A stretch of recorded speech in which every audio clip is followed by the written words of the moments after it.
بسم اللہ الرحمن الرحیم۔ السلام علیکم، میں ہوں Muhammad Faheem, director general inter services public relation. Lieutenant general Ahmed Sharif sahab نے ایک طویل پریس کانفرنس کی اور یہ پریس کانفرنس واضح کرتی ہے کہ جو کچھ پاکستان تحریک انصاف کے آفیشیل اکاؤنٹ اور عمران خان کے اکاؤنٹ سے 2 روز قبل ہونے والی ٹویٹ تھی، یہ اسی کا ایک سخت ترین رد عمل تھا۔ دونوں جانب سے، پاکستان تحریک انصاف کی جانب سے بھی اور اب کھلم کھلا اداروں کی جانب سے بھی ایک دوسرے کے خلاف بیان بازی شروع ہو گئی ہے، حتیٰ کہ نام لے کر ایک دوسرے کو ذہنی مریض قرار دیا جا رہا ہے۔ اس کے ساتھ ساتھ جو وہاں پہ الفاظ استعمال ہوئے، انتہائی سخت زبان دونوں طرف سے استعمال ہوئی، اس کے بعد بہت سے سوالات نے جنم لے لیا ہے۔ پہلا سوال تو یہی بنتا ہے کہ یہ دونوں جو ذمہ دار لوگ ہیں، فوج بھی ایک ذمہ دار ادارہ ہے اور اس کے ساتھ ساتھ جو سیاسی جماعت ہے جو کہ ایک خیبر پختونخوا کی انتہائی اہم حکومت سنبھالے ہوئے ہے، وہ بھی ایک ذمہ دار جماعت ہے، ان کی بھی ذمہ داری بنتی ہے۔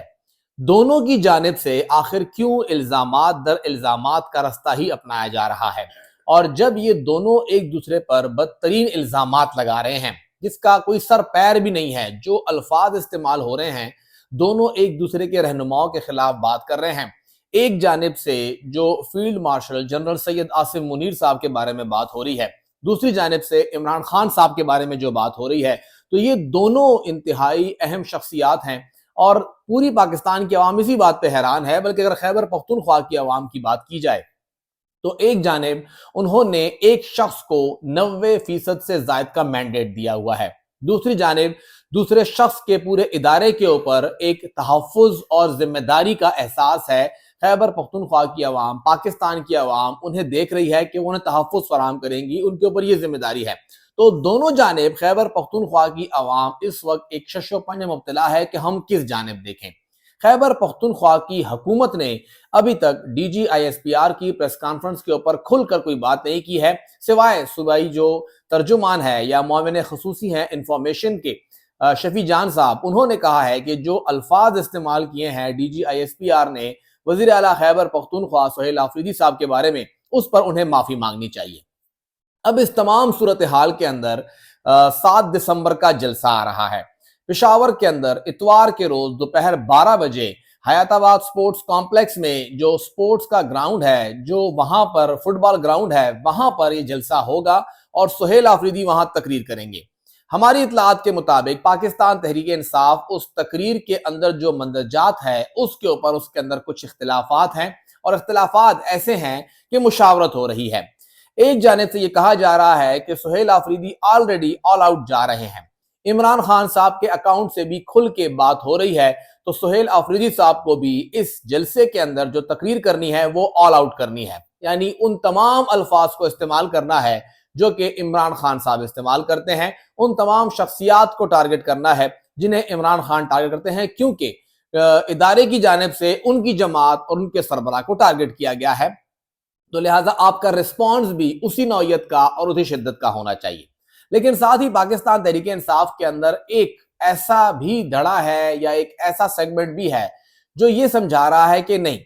اگر وہاں سے سخت ریئیکشن آ رہا ہے تو اس سے پہلے ہمارا ایکشن تھا، جو یہ نوٹیفیکیشن نہیں ہو رہا تھا ان 5-6 دنوں کے اندر جو سوشل میڈیا اکاؤنٹ سے رہنماؤں نے جو الفاظ استعمال کیے ہیں تو اس کا ریئیکشن ہے، اور کہیں نہ کہیں پر فائر فائٹنگ ہونی چاہیے۔ تنقید ضروری ہے کیونکہ سننے والے تنقید سنیں گے، جو وہاں پہ ورکر آئیں گے وہ یہی چاہتے ہیں کہ اس پریس کانفرنس کا رسپانس دیا جائے، لیکن وہ ایک ایسا رسپانس ہو کہ وہاں پر جو ورکر ہے، جو وہاں موجود ورکر ہے، جو سوشل میڈیا پہ ورکر ہے، وہ مطمئن ہو کہ ہاں جی وزیر اعلیٰ نے جو حق تھا وہ ادا کر دیا ہے، لیکن اس طرح سے نہ ہو کہ جو ایک تھوڑی سی کھڑکی کھلنے کا امکان ہوتا ہے کہ جی مذاکرات ہوں گے، بات چیت ہوگی، آگے بڑھا جائے گا، وہ دوبارہ بند نہ ہو، کیونکہ اس پریس کانفرنس کے بعد تو یہی لگ رہا ہے کہ معاملات ختم ہو گئے ہیں۔ لیکن سہیل آفریدی کی جو تقریر ہوگی اتوار کے روز جلسے کے اندر، وہ واضح کرے گی کہ پاکستان تحریک انصاف کس حد تک آگے بڑھ سکتی ہے۔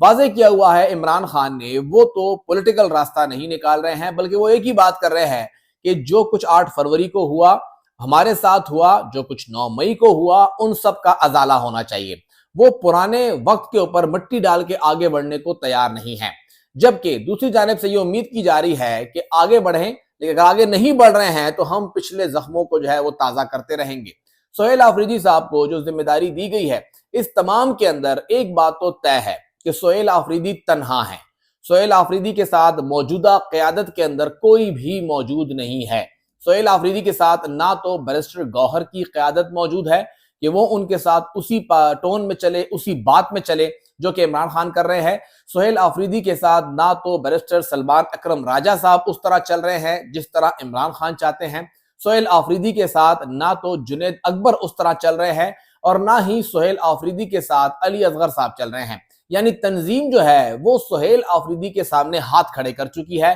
وہ تو ان کے ساتھ نہیں چل رہی ہے جو صوبائی اور مرکزی تنظیم ہے۔ باقی بچی جو پارٹی کے اندر دیگر قیادت ہے، تو اس وقت صرف ایک مینا خان آفریدی ہی ہیں جن کے اوپر سہیل آفریدی ٹرسٹ کر سکتے ہیں، اور وہ انہی کے ساتھ ہر ایک میدان کے اندر ہیں۔ شاید خٹک صاحب ان کے ساتھ ہر جگہ پہ وہاں موجود ہوتے ہیں، وہ آتے ہیں۔ شفیع جان صاحب ابھی انگیج ہونا شروع ہوئے ہیں، وہ وہاں ہوتے ہیں موجود۔ لیکن اگر دیکھا جائے تو براڈر پرسپیکٹو میں سہیل آفریدی جو ہیں انہیں تنہا فیصلہ لینا ہے۔ جو ان کے ارد گرد کے لوگ ہیں وہ بہت تھوڑے سے لوگ ہیں، اور جو انہوں نے تقریر کرنی ہے ہماری اطلاعات کے مطابق وہ انہوں نے ابھی تک کسی کے ساتھ شیئر نہیں کی ہے۔ حتیٰ کہ مینا خان آفریدی صاحب جو کہ ان کے بہت قریبی سمجھے جاتے ہیں، شفیع جان صاحب جو کہ ان کے معاون ہیں انفارمیشن کے، انہیں بھی نہیں پتا کہ آخر سہیل آفریدی کہے گا تو کہے گا کیا۔ سہیل آفریدی نے تھوڑا بہت ہر ایک کی بات سنی ہے، کیونکہ عمر میں کم ہے تو وہ سنتے سب کی ہیں، لیکن وہ کریں گے اپنی، اور وہ جو کچھ کہیں گے وہ اس کے اوپر سٹینڈ بھی کریں گے۔ لیکن یہ رستہ اب سہیل آفریدی نے طے کرنا ہے کہ کیا وہ عمران خان کے راستے پر تنہا چلیں گے، کیونکہ جماعت ان کے ساتھ نہیں ہے۔ جماعت خاموشی کا راستہ اختیار کیے ہوئے ہے۔ جماعت کو پتا ہے کہ وہ زیادہ سخت نہیں ہو سکتی، لیکن اگر وہ سخت ہوتے ہیں کس حد تک سخت ہوتے ہیں، انہوں نے ایک بیلنس کریٹ کرنا ہے۔ عمران خان کے راستے کو بھی نہیں چھوڑنا کیونکہ ان کو لایا اسی لیے گیا ہے، اور انہوں نے جماعت کو بھی ساتھ لے کے چلنا ہے، اور انہوں نے ان سب کے درمیان وہ ماحول کریٹ کرنا ہے جس کا الٹیمیٹ فائدہ پاکستان تحریک انصاف کو ہو۔ تو اس پریس کانفرنس کے بعد کی جو صورتحال بنی ہے، اب اس صورتحال کو ڈیفیوز کرنا ہے۔ سہیل آفریدی اس جلسے کے اندر اس ماحول کو ڈیفیوز بھی کر سکتے ہیں، جو ان کے خلاف ایک پورا ماحول بنا ہوا اسے کنٹرول بھی کر سکتے ہیں، اور مزید چنگاری بھی لگا سکتے ہیں جس کا الٹیمیٹ نقصان سب سے پہلے تو خیبر پختونخوا کو ہوگا اور پھر پورے پاکستان کو ہو سکتا ہے۔ اگر تو یہ ماحول اور بھی خراب ہوا تو Khyber Pakhtunkhwa front line state کے ساتھ ساتھ سب سے زیادہ متاثر ہونے والا صوبہ ہوگا، کیونکہ پاکستان تحریک انصاف کا جو مین ہب ہے، جو سٹرانگ ہولڈ ہے، جو ان کا قلعہ ہے، وہ خیبر پختونخوا ہی ہے، اور خیبر پختونخوا کے مینڈیٹ کے ساتھ ہی پہ وہ سب کچھ ہوگا جو کہ باقی ملک کے اندر ہوا ہے۔ لیکن ضروری نہیں ہے کہ یہی ہو سکتا ہے کہ کوئی اور راستہ نکلے اور معاملات جو ہے وہ بہتری کی جانب بڑھے۔ لیکن سہیل آفریدی کی یہ تقریر انتہائی اہمیت اختیار کر گئی ہے۔ ایک کامیاب جلسہ ہوگا، اس میں کوئی شک نہیں، لیکن تقریر جو ہے وہ آنے والے وقت کا پورا احوال بتا دے گی کہ آخر آنے والے چند دنوں میں، چند ہفتوں میں، چند مہینوں میں آخر ہوگا کیا۔